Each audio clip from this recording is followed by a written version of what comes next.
everybody. All right. Any healthcare workers here tonight? It's going to be a long 8 minutes. I do work in healthcare, so I'm not a very emotional person, but over the last couple of years I became obsessed with romantic comedies, which is a bit of a problem in my life because I also look like a douchebag. So whenever I meet women, they're always like, yeah, but you look like you bullied nerds. And I'm like, yeah, but the Notebook bullied my heart. I tend to attract the type of women that want a douchebag, like recently broken up with, looking for revenge. What I've learned is that those women, what they really want is a man with a huge disregard for emotions or commitment, you know? Yeah. It is weird though. And then they get mad at me when they're all, fuck me like an animal. And I'm all, if you're a bird, I'm a bird. They always try to be coy, and they're like, do you like it rough? And I'm like, yeah. If by rough you mean build a house with my bare hands for the woman that I love until she gets dementia, so I turn that house into a senior's home where I play piano for her every night, and then she comes back one night where we die simultaneously, which is romantic except for the fact that a bunch of nurses are going to lose their job over it, then yeah, I like it pretty rough. Dating is different. My girlfriend actually recently asked me to choke her during the lovey-feely time. And I'm an open-minded guy, you know, I love her. But the truth is, she's a feminist and she scares me. You know? I'm like, you mean I can't open doorways, but I'm expected to close airways now? She tried to explain it to me. She was like, no, you don't get it. I only want you to choke me because I'm a feminist, because it feels empowering. And I was like, well, it feels like a trap.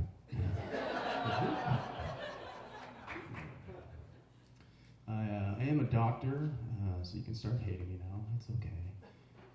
I learned pretty early on that doctors have a pretty bad reputation, because like at least once a week I hear that the worst thing about doctors is our handwriting. But I'm pretty sure that's only because those people have never actually noticed our horrible social skills.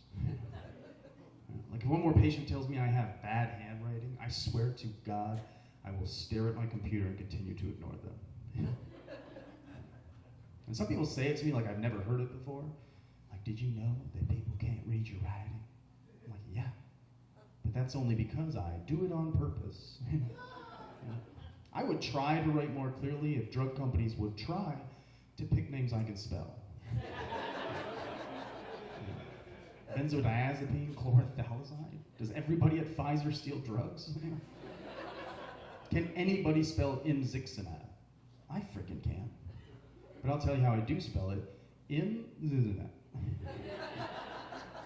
And when I read that, it looks a lot like a pharmacist problem. No point is both Googling it.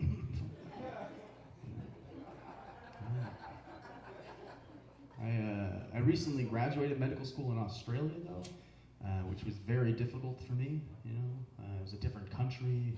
It was COVID, and for those who can't tell, I was also born with what doctors call a dumb-looking face.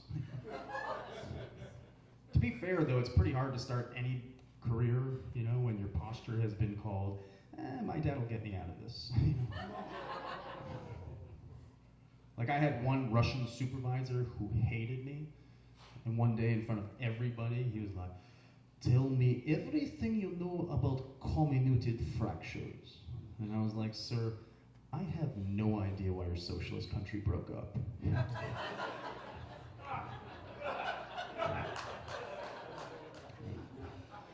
But to be honest, I wouldn't change anything, because what I learned is that getting through something difficult is always more rewarding than if it was easy. Because the greatest feeling I've ever had in my life was seeing this look on my mom's face when after 11 years of studying, 3 countries, thousands of dollars in student debt, I finally graduated, I finally got my diploma. My mother looked up at me and I finally got to tell her, I think I want to be a comedian. I highly recommend it. After I graduated though, I actually had to move back in with my parents. 30-year-old doctor living with his parents, which is actually kind of nice, because it means I got to masturbate with headphones again. Brought back a lot of high school memories. My parents are like really old school and they don't believe in locks, so I do that like one headphone in, one headphone out kind of thing. That way I could hear both my parents and the porn stars coming. The real problem though is that whenever I'm intimate with my girlfriend now, I have to put her head to the right or it doesn't feel natural anymore.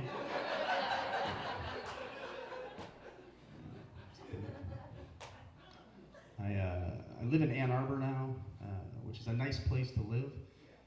And I know that because every house has at least 12 signs on it telling you how much nicer they are than their neighbor. As a Canadian, it just seems a little unneighborly. Signs like, "We built the park," and "We support the teachers." Whatever happened to the classics like, "Get the fuck off my lawn," or "Shelley's husband's a cheat." I am originally from Canada, but I have to say my favorite restaurant is the Cracker Barrel.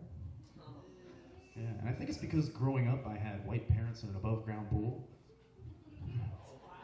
Yeah, it's true. Also, as a Canadian, I've only ever seen a gun like 3 times in my entire life. Twice were at the Cracker Barrel.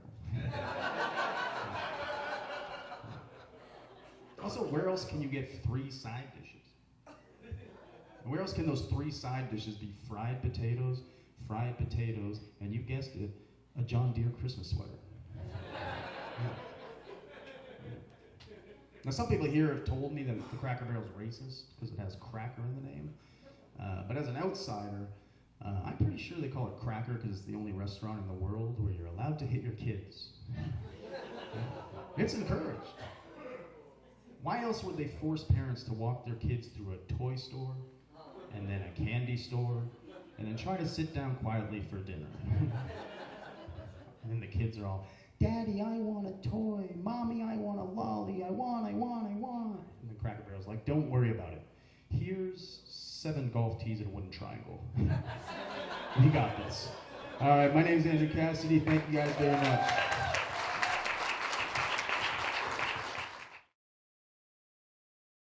What's up? How y'all doing? Yeah, make some noise, goddammit. I, for one, am happy that we got a doctor in the building because some of you motherfuckers are old as shit in here. I was like, shit. God damn. I like old white people too, man. Let me tell you why I like old white people. Because there's a chance that y'all motherfuckers at least used to be racist, right? But one of y'all kids had a baby by a black man. Y'all got a black grandbaby, so here y'all go. It's like, oh, they all right. They cool.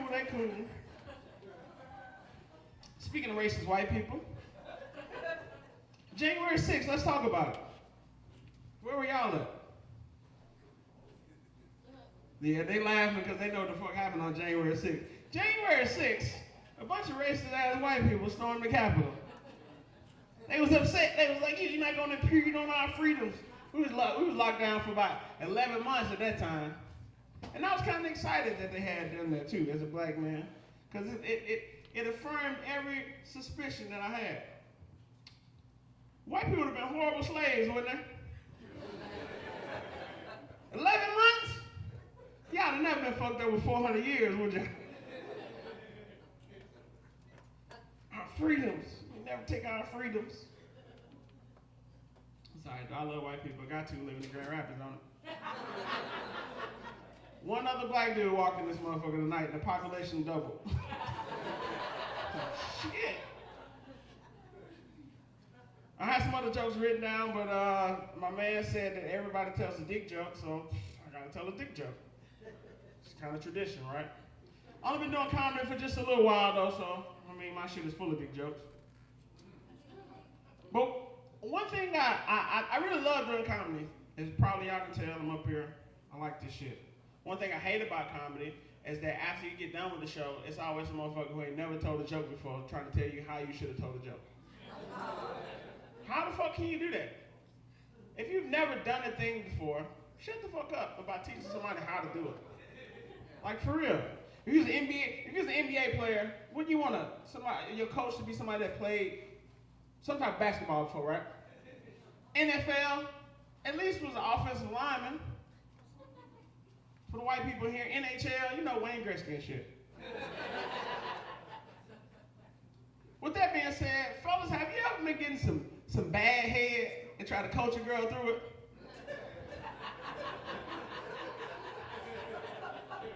Think about that before you answer it, goddamn. One time in college, this girl was giving me some head, right? And it was awful. You know the shit with the teeth and shit? A little bit of teeth, and it's like, get the fuck off right there. And I was like, you know what? I'm gonna help out. Hey, cup your teeth, just cup your teeth with your lips. And I want you to grab both of them with that, and I want you to do that pepper grinder action like that. Boom, boom. All right, now a little more saliva and wait, do I know how to suck dick? Shit, I think I know how to suck dick. I think I got some fire head. Shit. I like dogs. Anybody like dogs? I'm just skipping out around fucking. Y'all like dogs? I fucks with dogs. I know white people, dog people. I know more people than that like dogs in this motherfucker. I like dogs, hate dog people.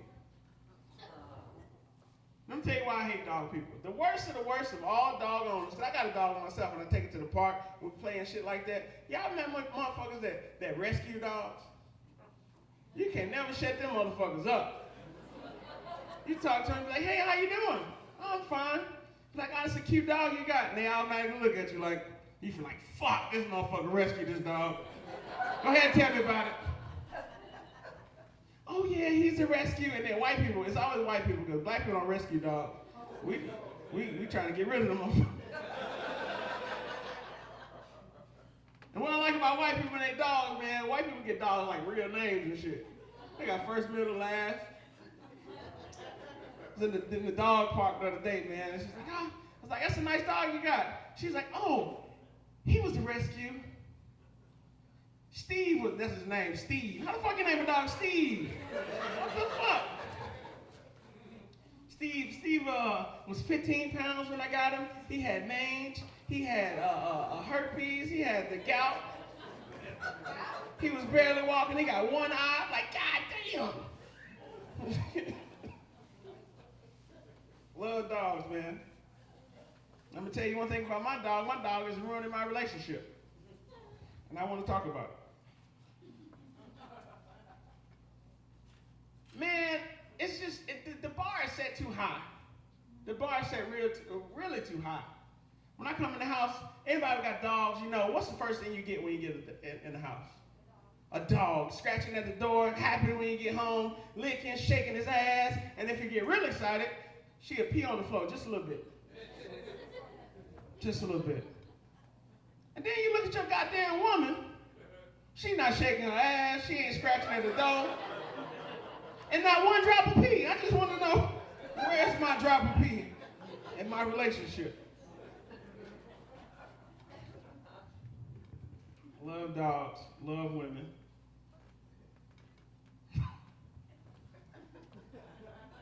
That's all I got for them. I'm just gonna leave that one alone. My bad. I'm black. I mean, at this point, you kind of got to put one vote down for me just for affirmative action, right? I can't not vote for the black guy. Come on, Bill. You gotta vote for the black guy. He's a little funny. All that shit like that. I think I'm about to get the light. Hey, this place is scary to the motherfucker. Yeah, look, it's some real antebellum shit going on around this whole room. And I know I got some other jokes I wrote, but I got the light. I just want to tell you about this room. This room, it really does feel like a Cracker Barrel, like my man said over there. I was like, is these motherfuckers gonna tell me to go to the back? Get your food around the back there, boy. Cracker Barrel is racist, but it's racist for niggas, not the reason why you said it's racist. That shit just smell like slavery. Is that Chitterlings? I got the light, man. I'm Darius Stowers, man. I appreciate all y'all time, man. Y'all be cool.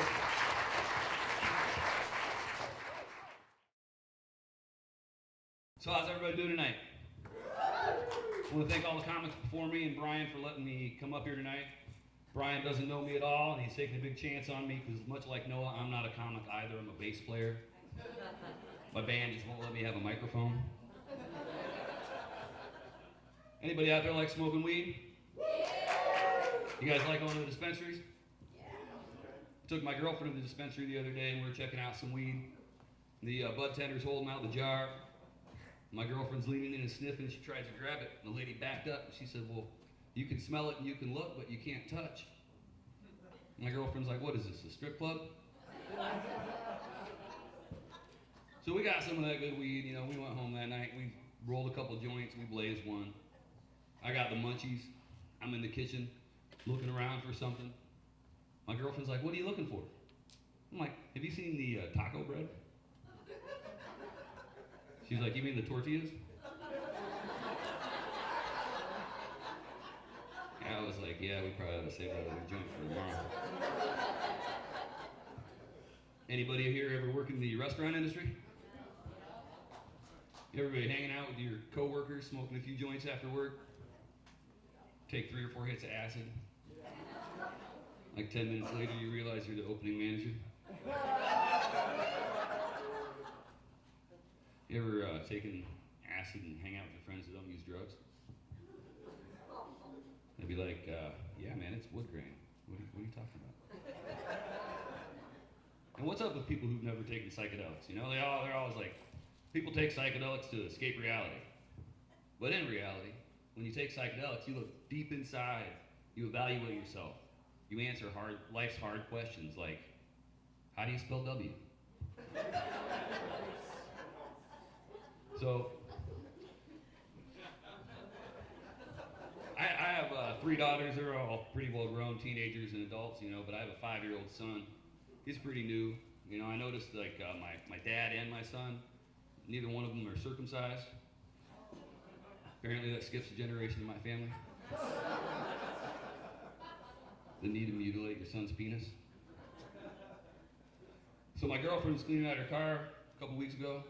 She comes in with the box. You know, you got the box when you clean out the car. And I'm like, what is that? She's like, you mean that? I was like, yeah. She's like, my new flashlight.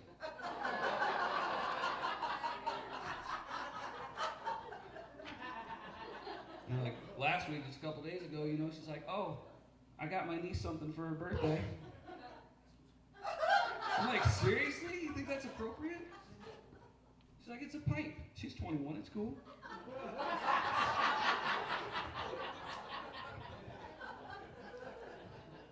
I had this roommate when I was in my 20s who'd never had a girlfriend, but he was always talking about eating pussy. I call him a cunnilinguist. I ran into him a couple years ago at a bar. He'd been dating a girl for 6 or 7 months at this point. And he was like, yeah, I already proposed to her. And I was like, really? That's kind of fast. And he's like, yeah, I got down on one knee, and he's like, I gave her the ring. And she was like, oh, a diamond, that's forever. And he was like, no, bitch, those herpes you gave me are forever. So, you guys know who Elon Musk is, right? First time I heard his name, I thought it was a new cologne. I just want to get close enough to that guy and give him a hug, see what he smells like.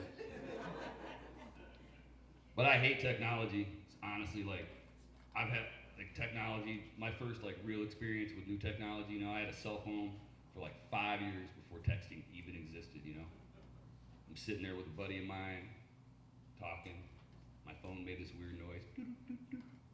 I look at it, and there's some weird words on it. I'm like, what? I hand it to him, and I'm like, what is that? He looked at it, and he's like, oh, she broke up with you, dude. Welcome to the future. So I got pulled over a couple weeks ago. Cop was like, sir, I'd like to give you a roadside sobriety test. I'm like, why would you want to do that, man? And he said, I don't even think you can tell me the alphabet. I looked right at him, I'm like, I don't even think you can spell W. All of a sudden, I got a C average student with his hand on a pistol, trying to figure out how to spell W. And then it hit him. He was like, what are you, some kind of comedian? I'm trying, man. I'm trying. I haven't made any money as a comic yet, but I saved 10 grand that night. So, as stated, I'm pretty old. I had a cell phone for a long time. When I started working, the original drug test to see if you had better weed than your boss on the first day. I had this one job. We had random drug tests there, which I didn't really like, so I asked my boss one time, I'm like, so how long have we got until, we get picked randomly? Anybody want to guess? We have 10 days. 10 days to take a random drug test, which means I could get the call, start smoking crack, 3 days later switch to heroin, finish off with 3 or 4 days on the meth, get clean, pass the drug test. God forbid I smoke some legal weed. That'll still be in my system. So as stated before, I am a bass player. And I just want to clarify it for everybody, it's not true what they say about bass players. Never getting laid. I got laid after a show one time. I woke up in the morning. I asked the girl if she liked the band. She said, there were bands last night? She was like, well, what do you play? I was like, I play the bass. She's like, oh. At this point, I was sensing a little bassism, right? So, on my way out the door, I'm like, hey, you want my number? She's like, nope. Chick is definitely bassist. So, I appreciate everybody tonight. As stated earlier, I'm not really a comic. I just can't afford counseling. Figure 7 or 8 minutes with a room full of strangers is better than an hour with some asshole every week.